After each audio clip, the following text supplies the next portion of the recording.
Hey everyone, we just want to do a quick intro this week as we realized about halfway through talking about this that this film is a 10 out of 10 barf bags warning. Yeah, it's a bloodbath, literally. Super gory, lots of talk about missing Everything's. Let's everything's. not make Yeah, this no, too. we're not going to trigger you here. We're warning you that when we're talking about it, it's gross. We try our best at the worst moments to give you a warning in the episode, but We tried our best after we said it, like, oh yeah, that's probably gross. we felt the need to tell you now. So you've been warned. We hope you enjoy this episode. It's fun.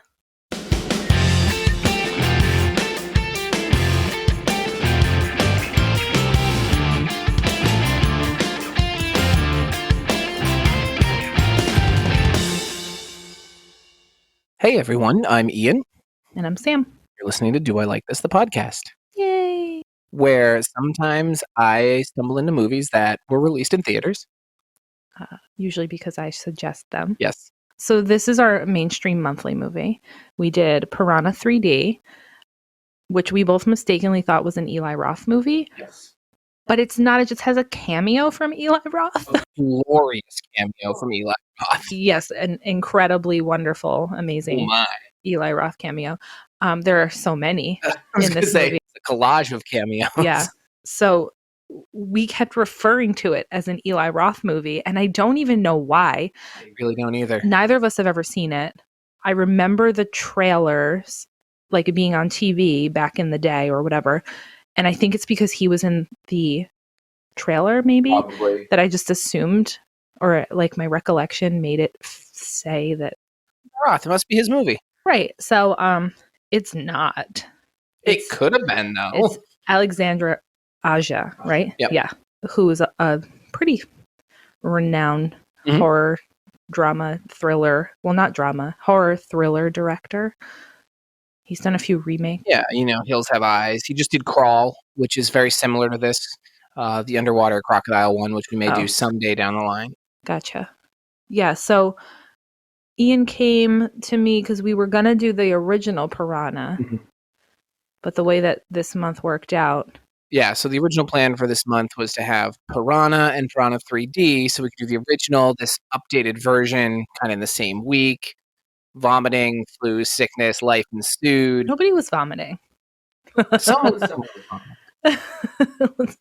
Don't play it up. Illness ensued. Some life events ensued. So we kind of compacted it, and we decided, because we thought it was Eli Roth film, to do this one. Yeah, we would just keep this one because we both really were interested to see it more than the other one. So we're like, fuck it. Let's just keep this one. Well, listen, as someone who's seen them both, can't go wrong with either. We made the right choice.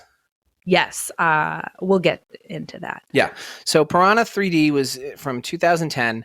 So the quick IMDb tagline, because I always do them, is, after a sudden underwater tremor sets free scores of the prehistoric man-eating fish, an unlikely group of strangers must band together to stop themselves from becoming fish food for the area's new razor-toothed residents, which is a good tagline.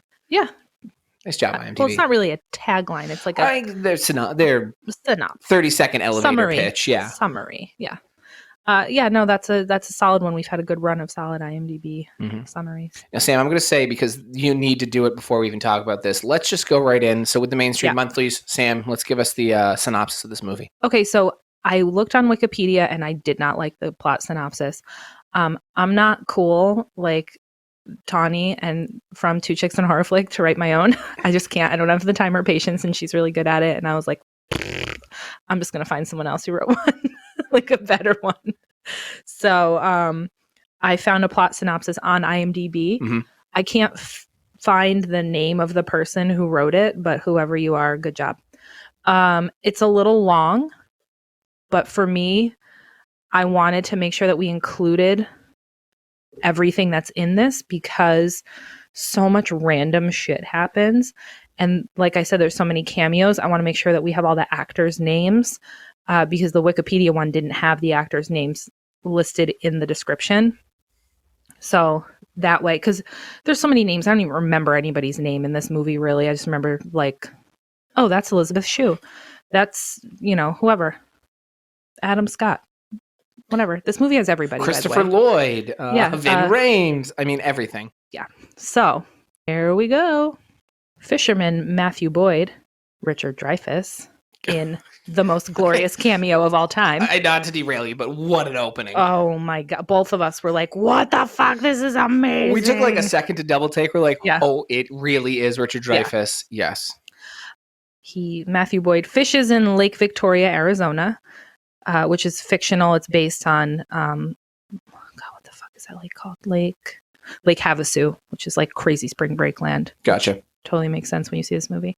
He whistles "Show Me the Way to Go Home," an homage to Jaws, which we both screamed over. Oh my God. Silently because the baby was sleeping. Yeah. A huge earthquake shakes the lake and opens a massive underwater trench, creating a whirlpool beneath Matt's boat. Thousands of piranha fish. Okay. I'm not going to nitpick.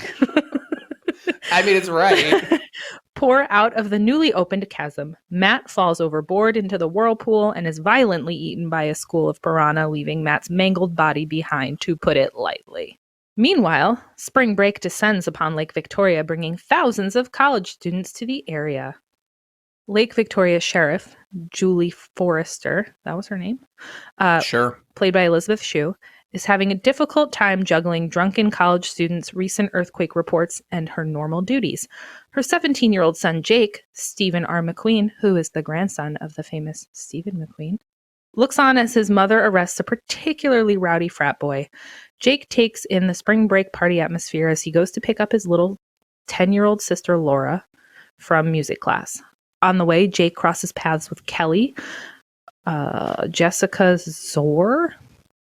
She's like been in like CW shows or something. A local girl for whom he harbors a huge crush. Kelly invites Jake to come to a backstage party at a concert with tickets procured by the local bully Todd. Todd and his friends arrive. They see Kelly talking with Jake, throw a slushie at Jake's shirt, ruining it and giving him the finger. Oh, Todd, you shall get what you deserve. You're going to take a weird turn, too. Yeah. Jake goes to find Laura. Laura talks with Danny, Kelly Brook, a local Girls Gone Wildish glamour model in town, to shoot a video with her boss and porn director, Derek Jones, played by Jerry O'Connell. The glorious Jerry O'Connell. So we do have to say, apparently there was a lawsuit, so it's not Girls Gone Wild, it's Wild Wild Girls. Is that what it's called in the movie? Yeah. Yeah. So, allegedly based on Girls Gone Wild. I mean, we all knew what they were doing. And yes, as Ian said, Jerry O'Connell is a fucking gem in this movie. Jake arrives and is reluctantly enlisted to be Derek's location scout due to his familiarity with the area. Derek offers to pay Jake for a day's work, and Jake accepts. That night, Julie and Deputy Fallon, Ving Rhames, are called out to investigate the disappearance of Matthew Boyd. They arrive at his fishing spot, discover his empty boat, and ultimately his mangled corpse. They consider shutting down the lake.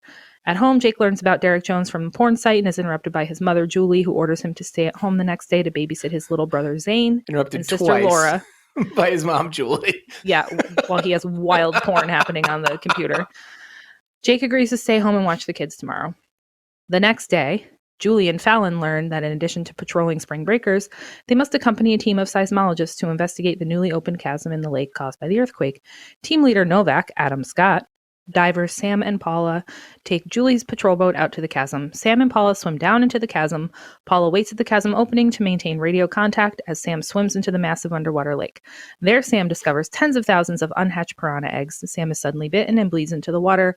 The piranhas appear and eat Sam. Novak jumps in after him. He attempts to save Paula, who is swiftly eaten.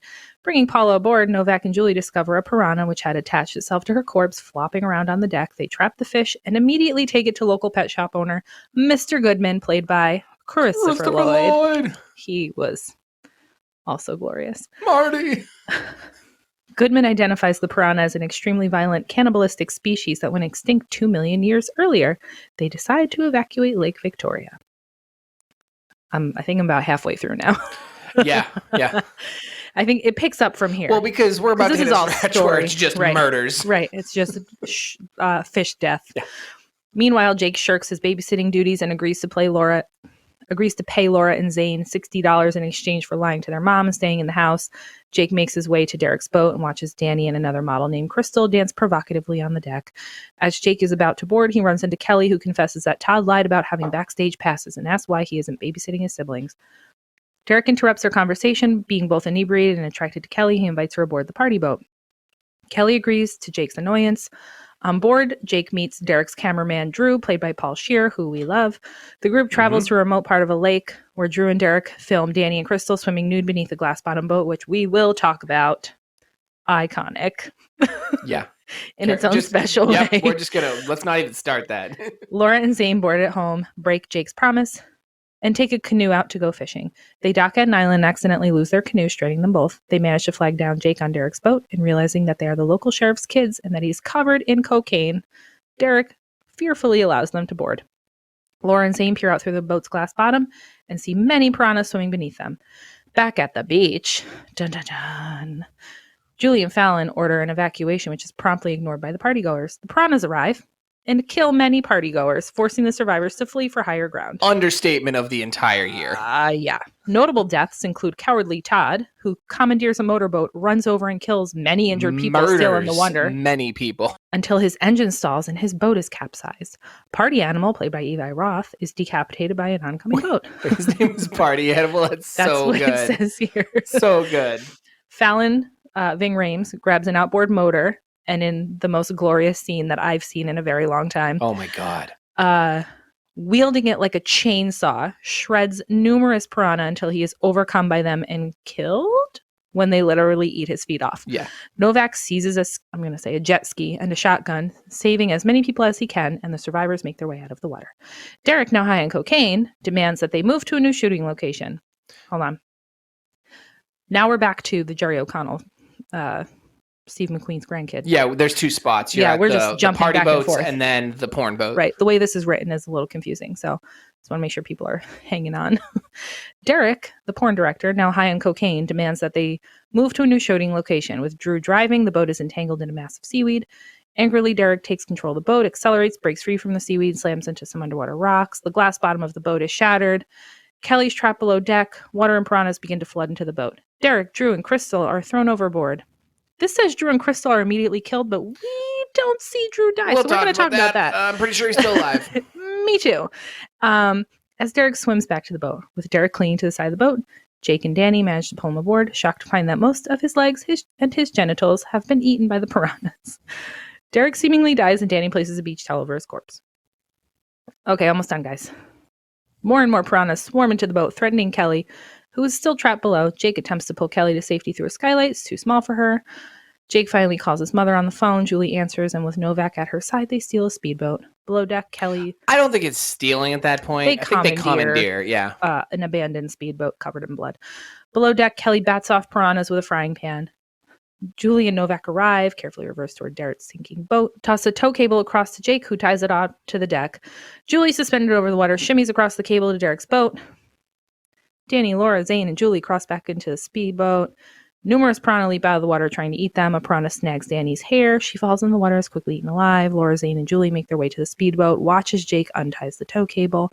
This is like getting into way too much detail. Yeah, but we are some almost weird done. Points of focus, but hey, this we're is all almost stuff there. that we're going to talk about, so I wanted to make sure it's was relevant. Absolutely. Yeah. It's long, but it's important. Intending to save Kelly, he grabs Derek's still not dead corpse and lobs it over the side, distracts the piranhas long enough to swim under the boat with the tow cable. He opens the valves on the boat's propane tanks, lights 2 flares, and gives Novak the signal to step on the gas. Jake and Kelly are yanked out of the boat just seconds before the entire boat explodes, killing all the piranha within a few hundred feet. Jake and Kelly are towed back to the speedboat, hoisted onto the deck, mostly uninjured. Happily, Julie, Novak, Jake, Kelly, Laura, and Zane breathe a sigh of relief. Julie's radio suddenly crackles. Goodman, Christopher Lloyd, is on the other end. He tells her that upon further inspection, the piranha specimen he has in his tank and all the other piranhas in the lake lack reproductive organs and are fundamentally babies. They're the babies! Novak jokes, wondering what an adult piranha would look like. Suddenly, a giant shark-sized piranha leaps up over the deck eating Novak. The end. I'd call it a Frankenfish-sized piranha. I did call it a I know. It was good. Frankenfish-sized piranha. So yeah, that was long, but it hit all the bright points. It actually wasn't that long. Yeah. It felt long reading it, so I hope everybody hung in there for a little while. Or, skipped it, whatever. So first I want us to each read our predictions, what we thought was going to happen. Piranha prediction. Too many underwater scenes that don't make sense. Somehow a buoy is involved, an inflatable raft scene, a lot of boobs, less kills than we think. Yeah, I missed the boat. Although we had some long underwater scenes. I think you were wrong on everything except the long underwater scene that didn't make much sense that we'll get to. There were a lot of boobs. So that was fair. Yeah, but I think you stole that from me because my prediction was so many boobs. so many boobs. Wet t-shirt contest. 2 for 2. I nailed it. I mean, it's not really stealing when if anyone's going to make a prediction about this movie, you're going to say a lot of boobs. Boobs. Yeah. Let's just start from the beginning. Yeah, that opening scene, as we mentioned, was just so good. So he's like in the outfit that Hooper was wearing in Jaws. And he was so game for it. And he was like into it. Yeah, it was great. So apparently he was only on set for like a day, obviously. And he donated his entire massive salary to charity, which is cool. So he's like drunk on the lake with his little knit cap singing that song. And we're both like, oh my God. So this will bring up really early. The one qualm, I don't even have to hide it. I love this movie. This was awesome.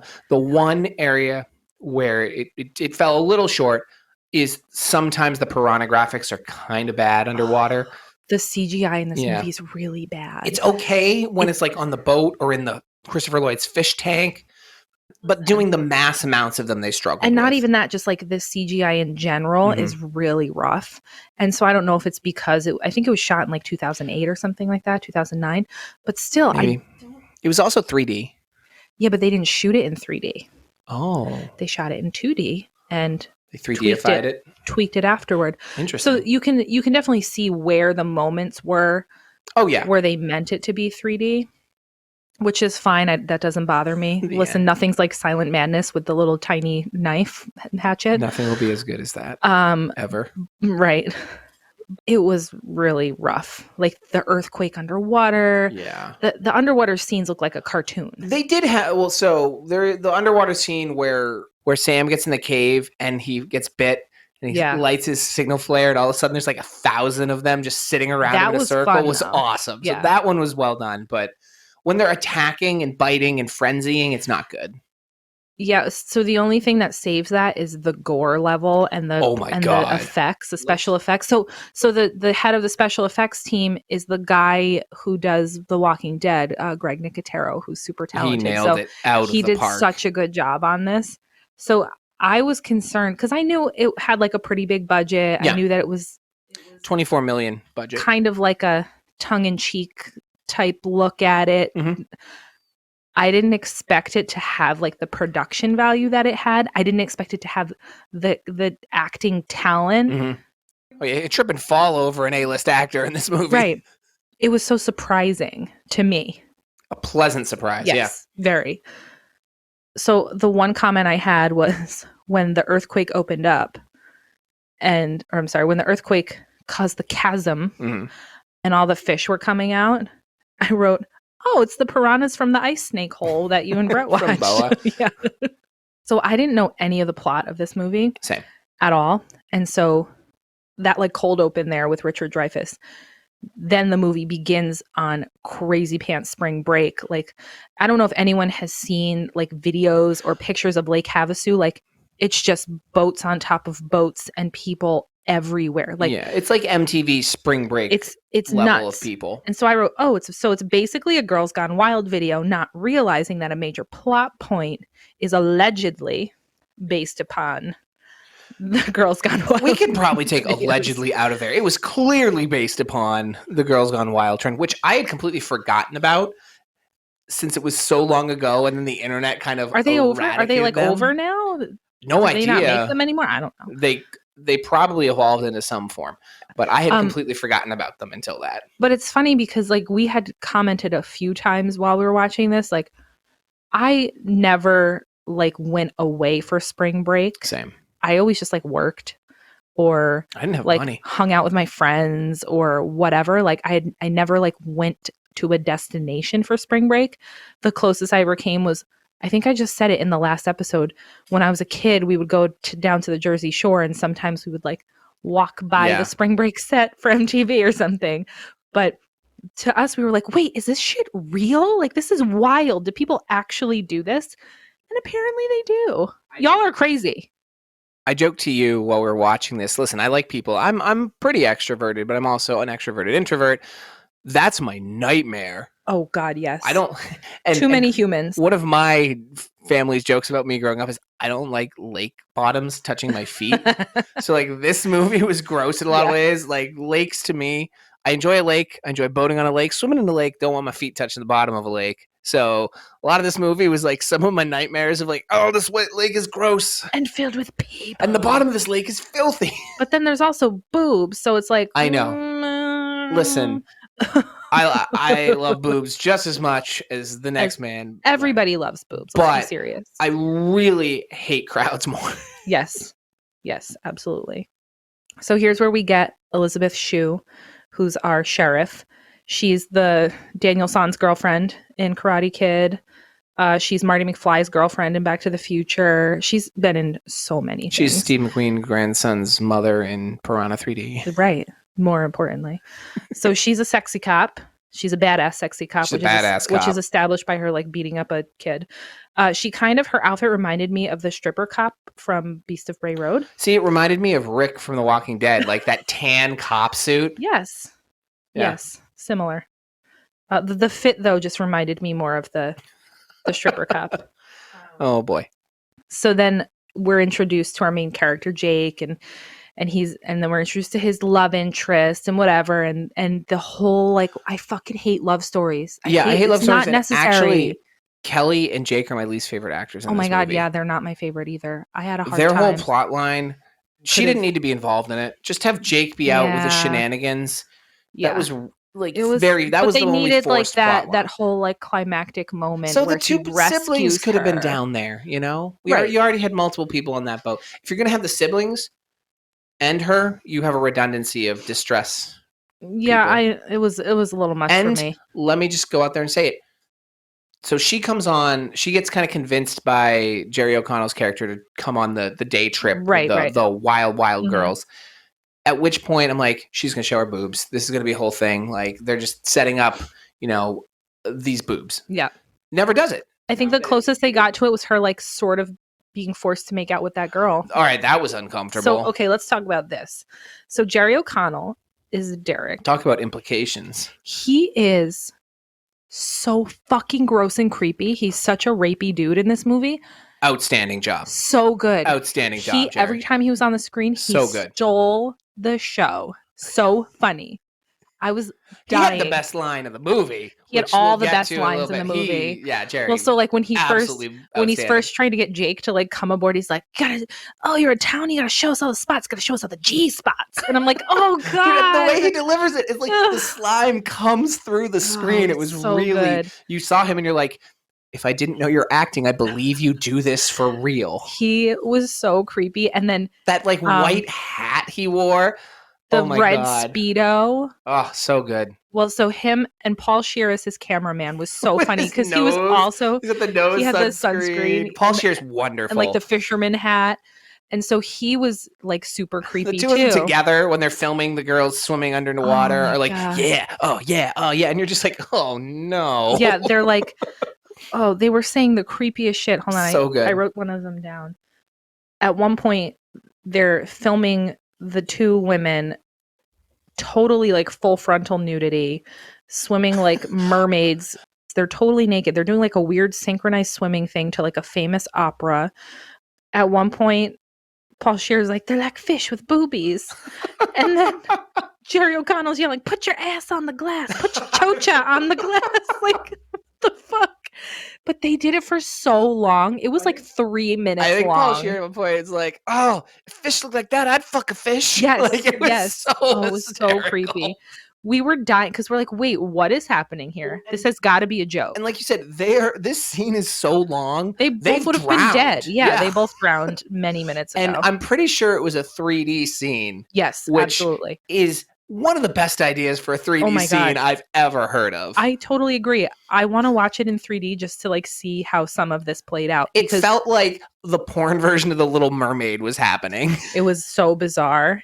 If anyone, I don't know, it probably wouldn't be on YouTube. It's probably like on Pornhub or something. Right. Just Google it. It's real funny. It's very weird. It's unbelievable. Yeah. So like this whole boat situation, Jake is underage. It's established. So I'm assuming Kelly is probably also underage. So all of this that's happening is extra creepy, like an extra layer of creepy. There's like a body shot scene where they like coerce a drunk Kelly into doing a body shot. And then Jake is like gonna is doing the body shot, and he's so fucking awkward and creepy. I couldn't even watch him. You know those moments where you're like embarrassed for somebody? I call them Boy Meets World moments. I had to like look away from the screen, so I was like, stop it. Well, this scene, I think, to me felt so extra creepy because it felt so real, and like this happens to people. They get coerced or in these bad situations. I mean, yes, it happens, but to me, it was just really not great acting, unfortunately. He was like, like before he was licking her. It was so creepy. Is probably a wonderfully nice person. Yes. They do a lot of CW shows. Let's just say that. Sure. Yeah. So one of the things that was funny was with the Jake character is I think they were like trying to make him like edgy. Because in his bedroom, he just had like all the like alternative like Radiohead and who else was up there? I don't even remember. Nirvana, like all these like edgy posters. He was such a dork. He really was. He was like they're trying hard, and this is what happens in real life to us dorks. You try really hard, and everyone's like, "Yeah, you're a nerd." Or a God, dork. Yeah, he's. We're like, yeah, he's a little dingly. So it was hard because he really is. His like awkwardness of himself as a human like comes through. Yeah. In his acting. Well, it felt to me like his character, they didn't really have one for him. No, he was just a guy, the plot device. Yeah. And he didn't have a character. Like his whole character was he wanted Kelly. And he's the sheriff's kid. But for his role to work, he needed some true personality beyond what his wants and his origins. There was just no character. You know who had great personality were his little brother and sister. They were awesome. They were hilarious. They cracked me up. They were like 8-year-olds, and they were so funny. Hold on, let me find their names because they deserve a shout out. So shout out to Brooklyn, Prue, and Sage Ryan as Laura and Zane Forrester. Credit to both of them. They were both hysterical. They were professional, which with a lot of young kid actors, they kind of seem unfocused. These two were on point. Their jokes were good. Oh, yeah. And my favorite joke is they're, going out on this canoe after they said they stay home. And you see they're stranded on an island because freaking Zane was supposed to tie it up. You see the canoe floating in the middle of the lake. And she's like, great job, dipshit. Well, I thought it was funny. It's established that she plays the trombone. Mm-hmm. And as they're like getting in the boat to go fishing, she's like, "Oh, I should have brought my trombone." He's like, "Why don't you just do girl things? God, you're so weird. Why don't you just get a tan?" He literally tells her it was there. Just really funny. So good job, kid actors. Yeah, they were very cute. The one thing that was funny when they got stuck on that island, I turned to, I was like, "Oh, they're probably not wearing any sunscreen." It's just mom brain. I looked at you like, "You're such a mom," but that does actually stress me out now. Oh, God, so funny. You know what's weird? This movie made a lot of sense. I was just going to say that. This movie didn't have like obvious continuity problems. The story made a whole lot of sense for the most part. The science was weird, but who cares? That's not that. How did Christopher Lloyd had the exact fossil of this piranha in his aquarium? Because it's from this area. Sure. But everything, like you said, everything made sense. Yeah. Everything flowed together. The script was really funny. The characters moved. Let's talk about some of my favorite stuff. Yeah. Which was the Adam Scott character and his team. Oh. So Adam Scott can do no wrong. I love Adam Scott in certain things. I love him in Party Down. Oh, absolutely. I love him in Step Brothers. Parks and Rec. I dislike him intensely in Parks and Rec. Really? I think he's great in Parks and Rec. Love Parks and Rec. He just is so like douchey and annoying. The only thing to me that are funny are when he is unemployed. The Batman suit. And the Batman suit's funny. When he's unemployed and he's just like wearing the Letters to Cleo shirt and like building weird shit, doing the claymation. When he does the Cones of Dunshire thing. Cones of Dunshire, yeah. When he wins.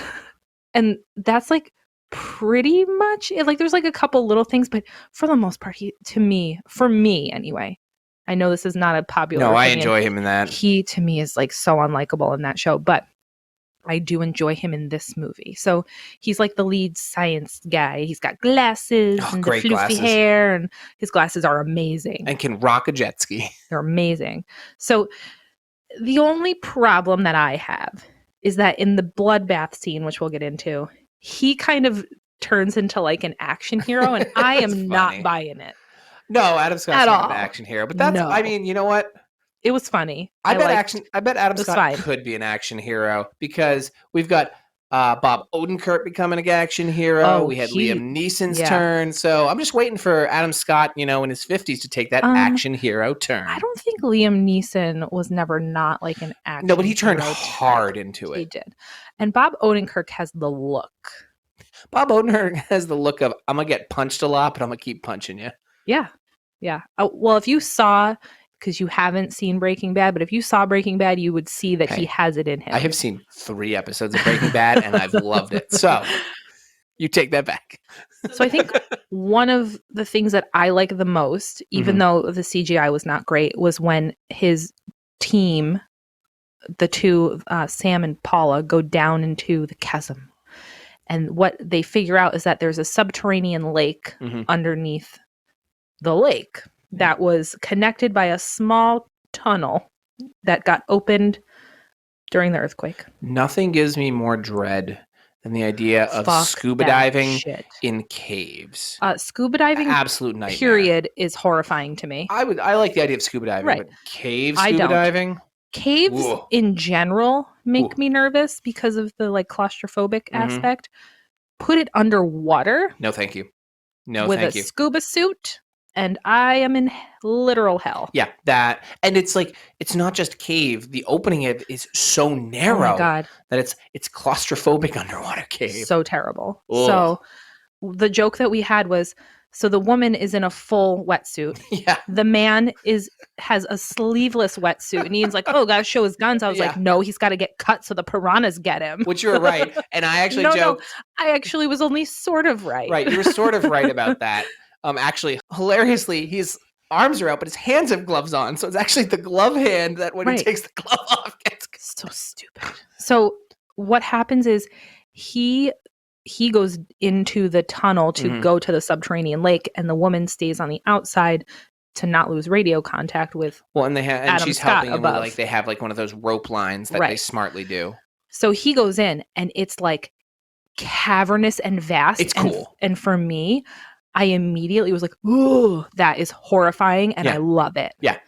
And Ian made a joke. He's like, oh, is there going to be bats in there, like in Bats? And I was like, I mean, the equivalent of it, though. It was like the equivalent of Bats. So he's swimming through, and you see these like glowing collections of what are eggs, but they look like those giant like seaweed. Like they're huge. Yeah, they're just like they're like little orbs underwater. Yeah, they're beautiful. And he's like not even noticing them, and they're everywhere. And he's just kicking them with his flippers. I'm like, what the fuck is this guy doing? And I looked at him and was like, he's trying to get himself killed. That's what he's doing. So you see like one of the loose ones that he kicked free like floats by, and you get a zoom in on fun. Like the little embryonic piranha with the little like little flip. It was so funny. It was real good.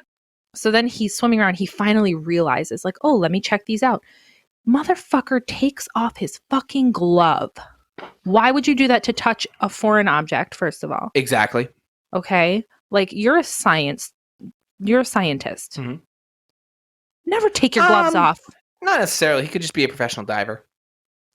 But they're like seismologists on a diving team that like they're scientists. I just think it doesn't even need scientists. It's common sense. You're in a strange underwater place. You would think that it's common sense. But let me tell you, as someone who taught a bunch of 8th graders, and having to tell them not to put the foreign substance into their mouths every 3 seconds. Common sense is not something that I always think we comes can naturally. agree. Yeah, common sense doesn't really kick in until like your late teens, early 20s, hopefully. For some people, it's a learned skill. And that's why we have the Darwin Awards. So this guy takes off his glove, touches He could have just elbow bumped it, if the he really little wanted to touch. embryonic piranha, and it nips him.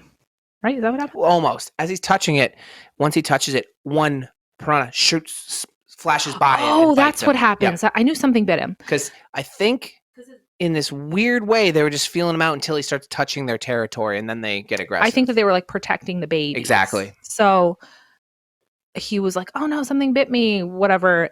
And then you see a little bit of blood, and he turns around with his flare, and it lights up. It was so and cool. There's just thousands of them all around him. And Ian and I were both like, oh shit. Dude, they ripped him apart. What I didn't expect was him to get as far as he got back while they were ripping him apart. I thought they were just going to be like, he got dead. To the opening of back that to the cave. Girl. So then he gets to the woman, and then she starts being attacked. And as it's happening, she's screaming. So then Adam Scott dives down to get her, to pull her back up. And they're like gently attacking him. Yeah, but they're mostly his back a little bit. Yeah, they're mostly attacking her. And so he and Elizabeth Shue pull this woman's like mangled corpse with like no flesh left on it. Yeah, that's when I knew they were going all in on the physical effects. Was it this point where I turned to you and go, oh, you were so fucking wrong. Yeah, this was. Because her whole body, and they show everything in this movie. So the special effects and makeup are so good. I guess weak stomach alert for this movie. Yeah, definitely. It shows incredibly gory. A lot of gore, a lot of blood. Like, it's great, but if you don't like it. At some points, I was like, oh God. Yeah. Later on, when they do the bloodbath, it was rough. It's everywhere. Yeah. But fun. So that sets up like now all of these piranha are like coming out of the cave. They're like all over the place. This is when they get the single piranha and they bring it to Christopher Lloyd, who we saw his name pop up in the opening credits. Good. And we're like, oh shit, he's in this? Okay. And when he popped up as this like frazzled looking pet shop owner. And he delivers these kind of nonsense lines, mixing a lot of like a little bit of science, a little bit of just crazy pet shop guy. He delivers them so well. He's pretty much like Doc Brown in a pet shop is what it is. Yeah, if Doc Brown had moved west, gotten into fish. But it was funny because they're like, wait, how are these creatures living after like 2 million years? He's like wonder and astonishment and horror. No, but he's like, perfect. Oh, they cannibalized each other. And I'm like, wait, but after 2 million years, there'd be fucking none of them left, right? But then he was like, no, they do it in squads. It was so bizarre. So bizarre. But whatever, he was wonderful. Everyone's so in on it that you just roll with it. Right. So that happened.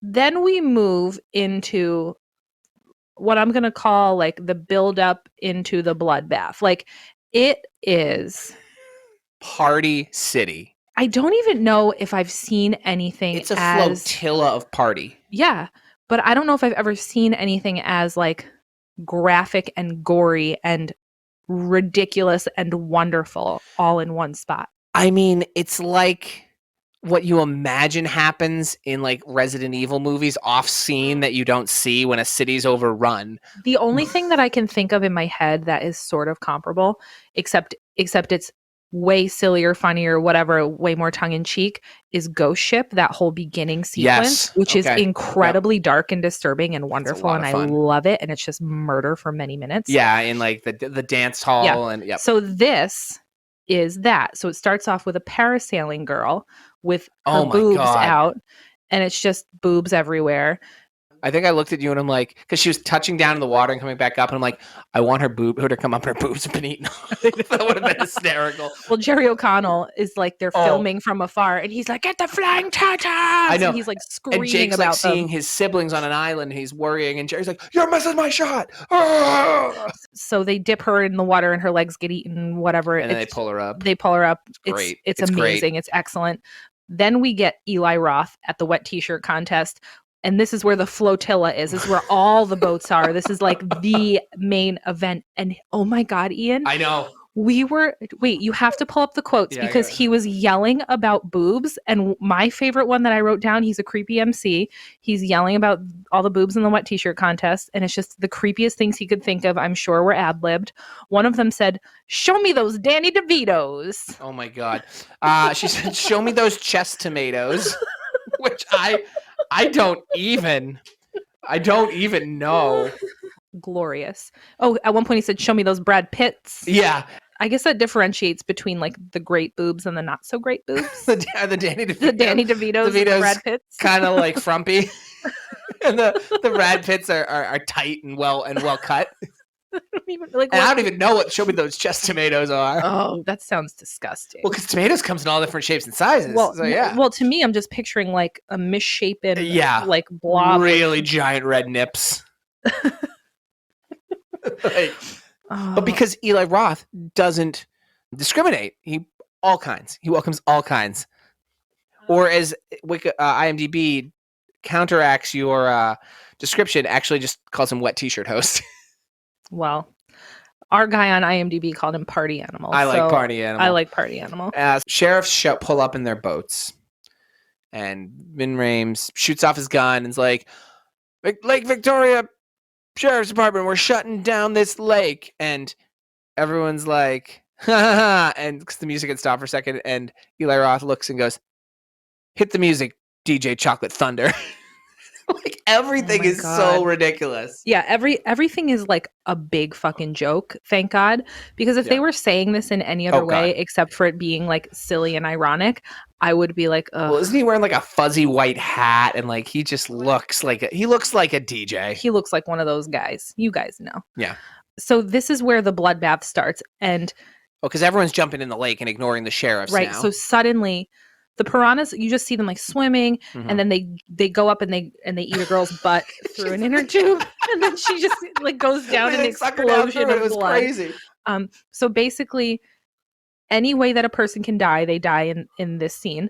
Someone gets ripped in half, like people's like eyeballs are getting pulled out. Is this the scene where the fish comes through her body and out of her mouth? No. That's later. That's later. But that happens. A cable, even a loose cable, cuts a girl in half. Well, that might be the one you're referring to. Kind of like Resident Evil style, where the lasers and then they slowly slide. Yeah. Or Ghost Ship. At one point, we had been talking about all the parallels to Jaws, because there are a lot of parallels to Jaws. And we described this scene as like, oh, this is like Jaws 2, where everybody's stuck on the boat. Yep. And everything's in the water, except there are so many people in the water. It's just the water is red. There's body parts floating everywhere. Like the CGI is not good, but the makeup effects are so good. Everyone is makeup effects of wounds. And when we say everyone, there's probably 500 extras in this scene. At least. At least. And they all have cuts, but not just like a couple bites, like gashes, like hunks missing out of their bodies. Like, there's a scene later with a sheriff whose like whole calf has been ripped off. Yeah, you just see like bone hanging out of. So meticulous and well done. It was really really made the scene come alive. So here's where we have a few like funny moments. So Eli Roth winds up in the water, and he's trying to get up the side of a boat, and he's yelling he's like, "You fucking stupid whore!" Like trying to get into the boat, and then another boat comes and just smashes his head off. It's great. It's a great kill. So his head is gone. Yeah. So that was hysterical. And then Todd. He's a douchebag, and he's a selfish asshole. That's all I'll have to say about Todd. So Todd jumps in a boat, and he starts like just running over people. Like bad. I was actually disturbed. Like I said to you, I was like, I can't, this is actually really bothering me. It was really disturbing. Like, it's one thing if it's like stupid animals, like frenzy murdering everybody. It's another thing when it's like another human being knowingly murdering other people. He's like, sorry, killed you, sorry. He was just like, I only give a shit about myself. Fuck everybody else and get me out of here. And it's like, he was like hitting people, and it was very graphic as it was happening. The apex of it, and I'm going to give you a gross stomach warning. So if you don't like graphic effects, skip forward like 20 seconds. Yeah, this was really gross and awesome. His engine stalls out because a girl who's alive, hair's caught up in it behind him. And instead of helping her, he keeps pulling it. And at one point he pulls it, it turns, and it rips her face off. Yeah. It was amazingly done and creative. Horrifying. Horrifying. And we're back. Yeah. Hold on. How does Todd die? A bunch of his boat stalled out, and a bunch of people start getting to it, and they capsize it. And once it's capsized, he just gets eaten by piranha. Oh yeah. It was kind of unceremonious. I wanted him to die in a much Yeah. chuckier way, but it was fine. I accept. So there are like two simultaneous things happening, Mhm. but we're just going to stay on the bloodbath Because so much is happening. it's way more fun. So the way that they wind up like ending it, kind of. I don't feel like it ends. It didn't really We never end. really get actual closure on this part of the lake. It just slowed down a bit. So Adam Scott jumps on a jet ski with a shotgun, a pump action shotgun, and just starts like shooting fish out of the air and water. And not spray hitting all these kids in the water. So now all the cops are shooting the fish, Mhm.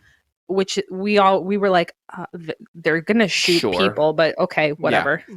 Collateral damage, I guess. Probably a kindness. And then they're tasing the fish, and I'm like, how effective is this? So my biggest Right? moment was I was waiting for, originally Eli Roth and the DJ were on like this floating party Mhm. stage, which looked pretty much like you would set up for a band to have a gig.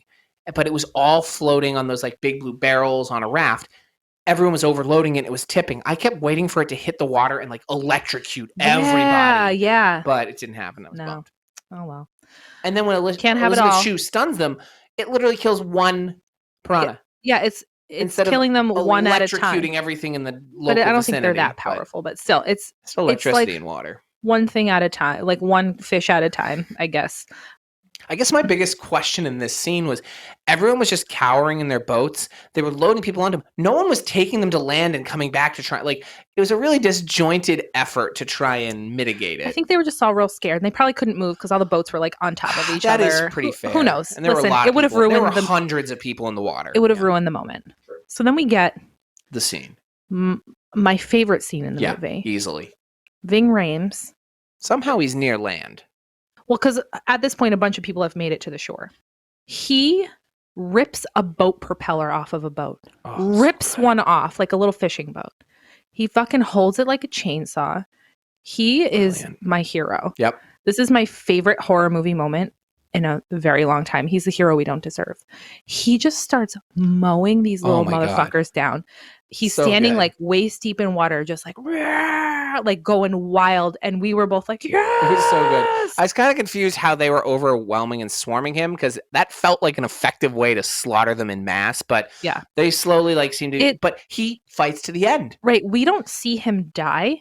And apparently he's back in the sequel. Yes. So I don't know. Maybe he just doesn't have legs from like the knees down. But it looked like they Robot had legs. That would be amazing. Ving Rhames Chainsaw propeller legs. Yes.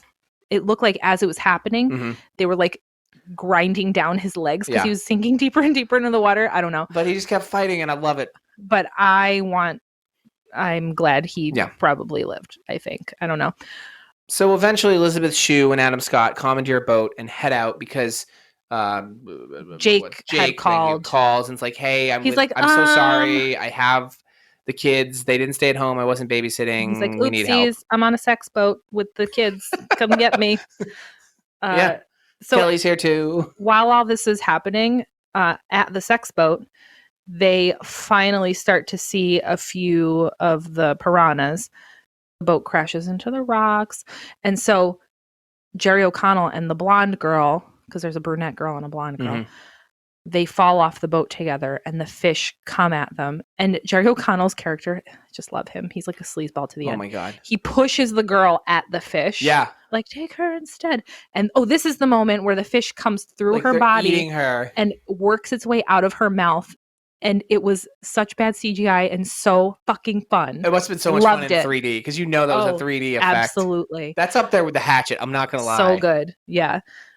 So then he's trying to climb out of the boat and obviously his legs are eaten off. So they get him up on it. Oh my God. So good. You do the line. I can't. I can't. Like waist down, just like shredded bones. It literally looks like pulp. the pink goo that they call when they mash up all the meat. Like he's just decimated. It's like pulpy meat bones. Yeah. So I'm sorry, we're being really gross, but I don't care. We're going to put a disclaimer at the front of this episode. Yeah. He goes, he doesn't care about anything. Nope. He goes, they took my penis. Jake, And he's telling Jake, he's like, Jake, they took my dick. So then we get a scene of the fish. This is one of my other favorite scenes. Oh yeah, you're the right. fish under the water, like, this was a 3D swim scene by. too. They swim by, and I saw these like things, and I was like, "Are those jellyfish?" They were the breast implants floating in the water, and then all of a sudden we see the dick floating by, like full on dick. A fish like comes all by. Through the house dick. Yes, exactly, like all through the house dick. A fish comes by and grabs it. And then it spits it out for 3D effect at the screen. I need to see this movie in 3D, in 3D. you have a chomped up dick flying at your face, which was probably glorious. I just want to give credit to the team that came up with the kills and ideas in this movie. You did a wonderful job. So funny. So while this is all going on, they're trying to figure out how to get Kelly out from under the boat. Right, because there's a skylight, and he keeps going, Kelly, reach the skylight. Her arm won't even fit through the skylight. It's like a prison bars over it. Yeah. You ever see that movie White Squall? No. You probably didn't, because it was all attractive young men when I was a teenager. Yeah, I didn't see it. I think like Marky Mark is in it or something. I don't fucking know. But I know Ryan Philippe was in it because I used to love him. And there's a scene where it's basically like all these people are on a boat and the boat sinks and pretty much everybody dies. But there's a scene like that where someone.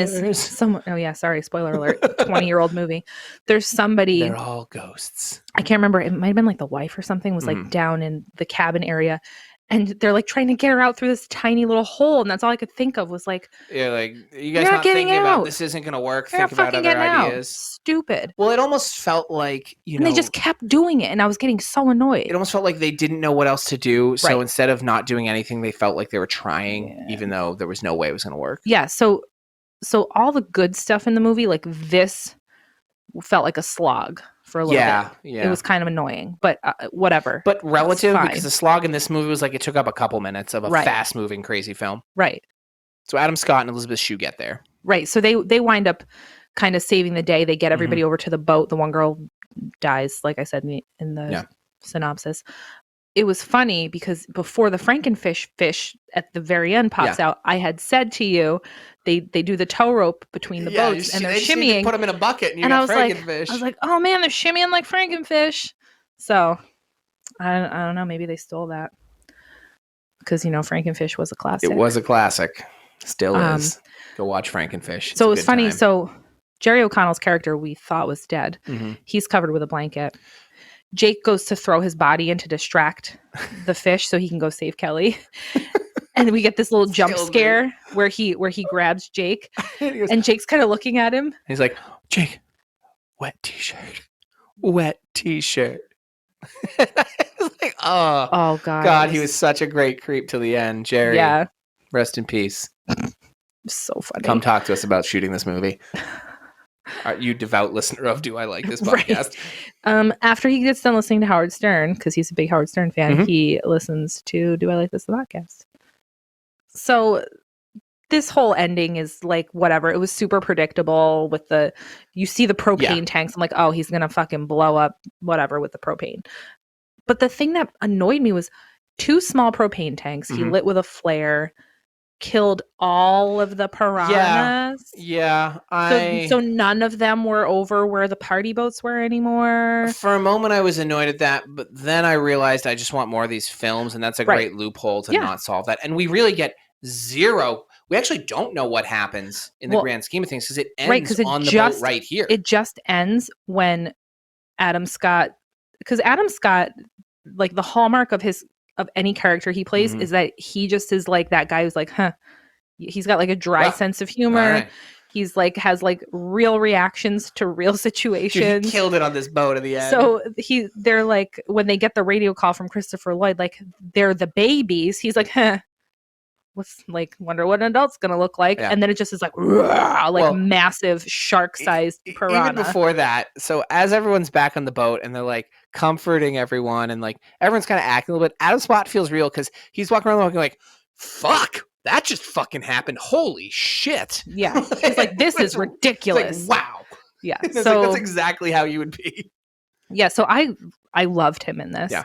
And I was really upset that that he probably got eaten. That's fair. So the other like loophole is that you still have a cavern filled with baby fish eggs. Oh yeah, Thousands tens and of thousands, thousands of them. possibly Yep. like millions of Yep. baby fish eggs. Maybe that's how they live for so long, for 2 million years, because there's just literally millions of them Yeah. eating each other. Literally, they get a little nasty and they're like, and I made 20,000 babies. Right. No questions asked. So yeah, there's so much potential for sequels. And there are sequels. Our final notes on this, like we started like writing down our first reactions so that when we talk about it at the end, we can kind of say like, oh, this is why I initially thought, and I'm ruminating on it even more and whatever. So my first reaction was, well, this is the best movie we've watched by far. Oh, it's not even close. 1,000,000%, not even close. And then when did Paul Scheer die? Please let him be the star of the sequel. I walked through the kitchen after we watched this because we try to not talk too much about it, but we couldn't not high five a little after this movie. Yeah, like you just definitely. And I go, hey, real quick, when did Paul Scheer die? And you looked at me and you're like, I know. And it's like, okay, we can't talk about it anymore. Yeah, so I don't think he died. I think he's just crafty. I wrote here, please let him be the star of the sequel. He is one of the stars of the sequel. Okay, good. He and Ving Rhames. Now, is it 3DD that he's in, or is he in 4D? 3DD. Okay. I was excited because I really was like, oh shit, there's another one of these. Unfortunately, it was not written or directed by the same people at all, and apparently it's not very good. Well, that's gonna still be watched. Eventually. So, when we finished this movie, I did take my first note, and I literally wrote Piranha 3D, fuck yeah. Because it's easily now one of my favorite aquatic monster movies. It's not Jaws, but it's a different style, but it's the top of its comedy monster water genre. Yes. It passes Sharknado for me. This was better than Sharknado to me. So, do I like this? 1,000,000%. Everyone should watch this. It's so funny and so good. Unless you hate gore. Boobs. Unless you hate boobs. Boats. Boobs, boats, Battlestar Galactica. Yeah, if those aren't your jams, back off. So it is exactly what it promoted itself to be. It's campy, it's silly, it's ridiculous, it's bloody, it's boob-filled. It's like a spring break movie. It doesn't overstay its welcome. I wanted more. I was so impressed with how it knew when to be done and make you want to see more. I said to you, I was like, wait, is there more? Like, can there be more? I could watch a whole other movie. I want the Snyder cut of this film. I wanted more story. I wanted to know where Paul Scheer went. I wanted to know if Ving Rhames lived. I want to know if Adam Scott escaped the shark piranha. I'm sure he didn't. Hey man, he could have just rolled. He could have done like a roll. We didn't see. But yeah, I really like this movie. So the only things I guess that you could say might be like problematic are the things that are problematic in all slasher movies, which is like objectification of women, et cetera, et cetera. But I knew that walking in, and they do it in a way where it's obviously satirical. It obviously is meant to fit into this genre. The people who wrote this movie love this genre. They get it. Love it. It's filled with Easter eggs. It's filled with homages. It's filled with like everything that you want in a shitty, ridiculous slasher comedy, fish murder movie. Yeah. It's everything. I was impressed because so many people try this and it's done so poorly most of the time. Most people don't succeed. It's a balancing act. It's hard. And the other thing that was impressive was we had said like pretty much every person in this was really great. I think that Stephen R. McQueen was the least goodest, but luckily there were enough other people who were shining that it wasn't so. And even to his point, like he wasn't awful. Well, I just said he's the least goodest. Yeah, everyone met a bar of acceptable. If you're like into shitty movies, you expect the acting to not be always great. And I thought that it was more than serviceable. Just want to say before we wrap up, I fucking love Jerry O'Connell in this movie. Oh my God. I just can't say that enough. He is so exceptional in this movie. He really is. Like, not trying to suck your missing dick, Jerry, but it's so good. So good. You believe that he is that person. You believe that he's a creep. He's a really good comedic actor. Yeah, he is. And I think he made like a bunch of shitty movies back in the 90s and early 2000s that kind of has Oh, he like went all George Kennedy on us. yeah, kind of like stuck him on that shelf. And when he crops up from time to time, it's like thoroughly enjoyable. He is a good version of Nick Cage. Well, because what he does, unlike Nick Cage, is that he doesn't take himself seriously. Yeah. He knows it's a joke and he's in on it and he plays it up. And I think So good. that is what this movie did well, is that everyone in the movie knew that it was a joke and they were all in on the joke. And they gave 100%. And they did. And they were having fun. So we were having fun. Yeah. I think that's the secret to these kind of movies is if you're having fun making them, it comes across. Absolutely. And if you like what you're doing, it comes across. And this just, thank you to everyone involved. This was a treat to watch. Watch it with friends. Absolutely. I can't get over how surprised I am by how much I liked it. Watch it with your parents. It's obviously not. It's not Sunset Boulevard. It's not Some Like It Hot. Some of my favorite It's not There Will Be classics. Blood. Yeah.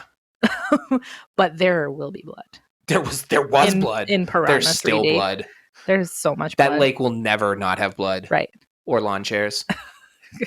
It was very polluted. Yeah. Ian was upset about that. So yeah, watch Piranha 3D. Laugh, enjoy it. Don't take it seriously because it does not take itself seriously. And then tell us how you think Paul Scheer survived. Right. I would love to know. I would love your thoughts. I'm sure it's explained in the sequel, but I kind of just want to make it up in my head. I wanna take some time before the sequel, so give us your ideas. He rode a mama Frankenfish piranha out of the lake. See, I still think he's hiding on the side of the boat. He went over the edge and he's just holding on the rail. But what about when it blew up? Yeah, but then they were. He got blown to shore. Yes, like Indiana Jones and We Shall Not Be Named style. He got blown onto the shore and survived. I buy that. Yeah, that's he how it floated happened. down gently with his fisherman's hat. He like held it up like a parachute. The camera, the creepy camera cushioned his fall. Yeah. Well, thank you guys for listening this week. We hope you enjoyed this episode. You can find all our links to all our social medias and everything in the episode notes.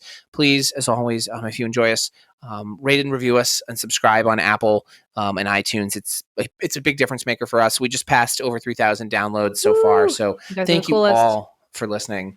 Yes. We really appreciate it. We're having a blast doing this. Mm-hmm. So we look forward to whatever hot garbage I get Sam for next week. Yay. Bye.